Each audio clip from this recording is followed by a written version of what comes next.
Dr. Toyland. All right, so let's check out the new 6-inch Indiana Jones action figure from Hasbro, right? So this is pretty cool and pretty exciting for a lot of people, really anticipating finally getting a 6-inch scale Indy. I believe that Figuarts might have released one years ago, but they're so hard to obtain, some of those old releases, so this is what we have right now. And there's been a lot of I guess negativity toward this line or just maybe Hasbro in general lately, and I totally understand a lot of it. I mean, I'm into a lot of it. I'm against some of it, but this is let's stick to this figure though, right? So this figure is what we've all been wanting and asking for, right? And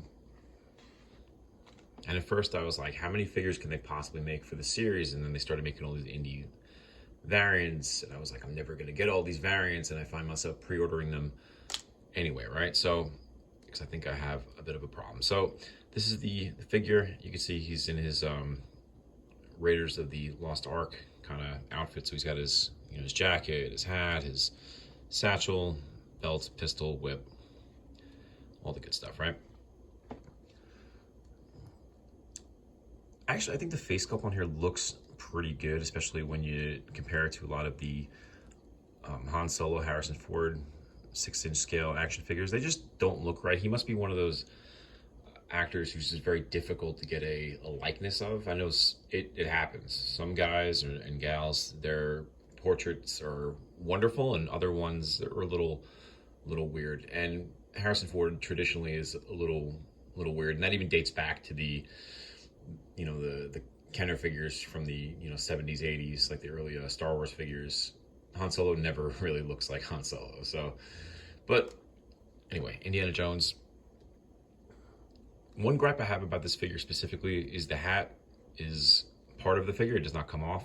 So if you're looking to do some kind of cool scenes or poses with the hat under a closing door or something like that, you can't do it with this guy. So I know at some point they're going to make the indie figures without a hat. I know they have one pre-ordering right now, but nothing that has the hat that actually is supposed to come off, right? So this is what we're looking at here with that.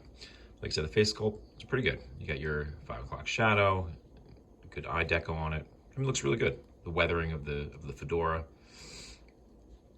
Jacket looks cool too. It looks aged. It looks like he's been through some stuff, right?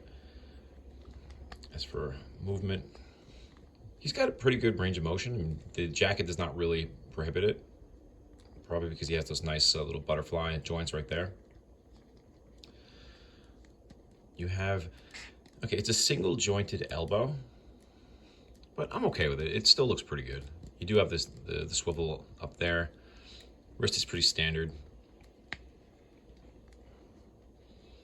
Okay. He does not have a mid-torso crunch. He just has like the roller ball at his waist. He has a satchel that can come off. It's just kind of underneath his jacket, like he wears it in the movies. Right.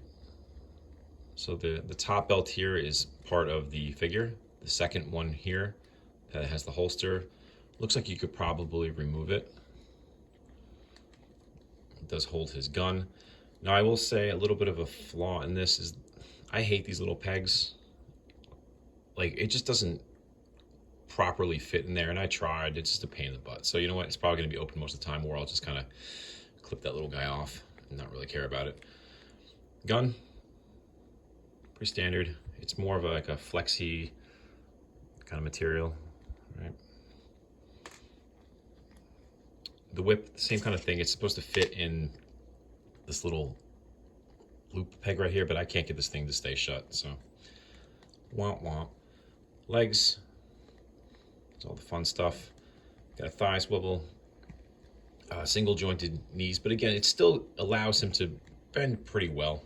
I mean, he's not Spider-Man, he's Indiana Jones, so he poses the way I guess he probably should. You got your traditional rockers and back and forward on his ankles, so you can get him in a lot of really cool dynamic poses. Hacky sack, all the fun stuff, right? So what does Indy come with other than the gun and the outstretched whip? Well, this whip seems a little short though, right? I don't know how long whips are supposed to be, but it's only a little longer than he is. So this looks like it might be in relation to him, maybe an 8-foot whip.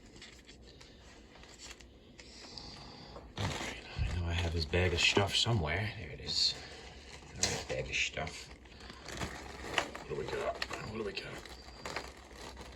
We got hands. We got, so this is the folded up whip. So if you wanted this one kind of in there, good luck trying to get it to stay. But this is the folded up whip. To note too, there's no deco on these whips. I thought that maybe they could have done a little paint job on these, maybe a little something, but nope. He does come with the fancy idle. So if you have a big boulder hanging out in your backyard, you can kind of roll it on after him as he's running away with it. Something, maybe not the worst thing, but there's not really, I guess you can kind of hold it in this hand, but there's no hand really allows it to really grip the idol. So if you want to have him pose with it, you're gonna have to be a little careful because he's not going to be really able to hold it. So if it's on your shelf, it's gonna probably fall off, right? So I'll put those guys off to the side. So he does come with some extra hands. So you have your gun hand, you have, you know, another punching hand. So he's got 2 punching hands. Then he's got some just various hands that for like loose gripping. This looks more like a gun holding kind of hand. You could hold like the barrel of a gun if he had some kind of crazy gun like that. This figure comes part of a like a build an artifact, I think they were calling it. So you get to build the Ark of the Covenant. So these are those 2 little birds on top of the Ark, like from the movie. So I thought that was a pretty cool touch. I always loved like the Marvel Legends Build-A-Figures. I thought it was kind of fun to do that. And this, while maybe not as fun because it's, you know, you're building just like a little object, it's still pretty cool that they have these little extra things in there. Although from a, you know, a collector standpoint, I know for myself, sometimes I would buy the Marvel Legends figure if I wanted either the figure or the Build-A-Figure piece, and then I could sell the other one and try to maybe not break the bank so much. That's neither here nor there, right? So here's Indy hanging out in all his adventurer glory. Look at his boots too. The boots are pretty cool. Just noticed that. They got a really, just like a light, like dry brush kind of over them to give them that weathered look. Very cool stuff. So basically, knocking into things. He looks like he's seen some stuff, right?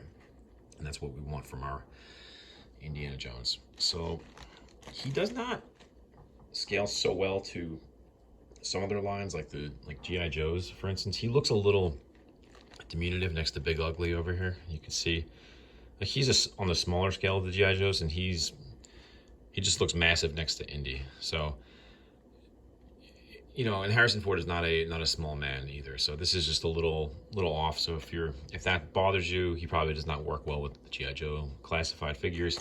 He does look like he pairs well with the Star Wars line. So I think it's safe to assume that this line is closer to the Star Wars scale of figures rather than the G.I. Joe or Marvel Legends scale. So just keep that in mind too when you're trying to build something out or customize something, that they're more to scale with the Star Wars lines. So they're like that smaller side of the 6-inch scale.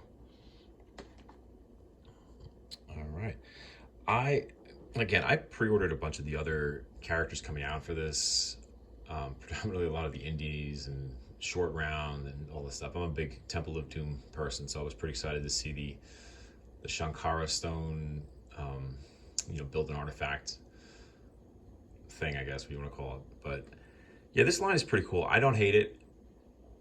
I'm more on toward the realm of loving it because I just think it's something that I wanted for so long. So, that being said, I'll continue buying it as long as they keep producing things that look decent. And again, I was first against all the Indiana Jones variants, almost like when G.I. Joe started putting out all those roadblocks to confuse everybody. But I don't think it's really the same. I mean, there's so many different ways that he, throughout the movies that he, rocks the different outfits. So I don't think it really matters. And everyone's got their favorite look anyway. So it really adds to whatever your preference is in those regards. So I'm not against the release of all the different variants and all that jazz, right? But yeah, this line's pretty cool. Like if you're into the 6-inch scale stuff and you're into photography, and he's definitely cool, man. You can do a lot of stuff with him. He looks great on a shelf. He actually looks better in person than he does online. I was going to say in package, but we can't see him in package because Hasbro stopped putting bubbles on their packages. So you kind of have to open the box and hope that his paint job looks good. But, you know, that's neither here nor there. But he does look great on the shelf. He looks great in person. He looks better, like I said, in hand rather than online. If you're looking at images online or you're watching this video and like, hey, he looks a little funny, I'm telling you, he looks better in person. So take my word for it or don't. That's okay too. And he's like, what? Anyway, enjoy. It belongs in a museum.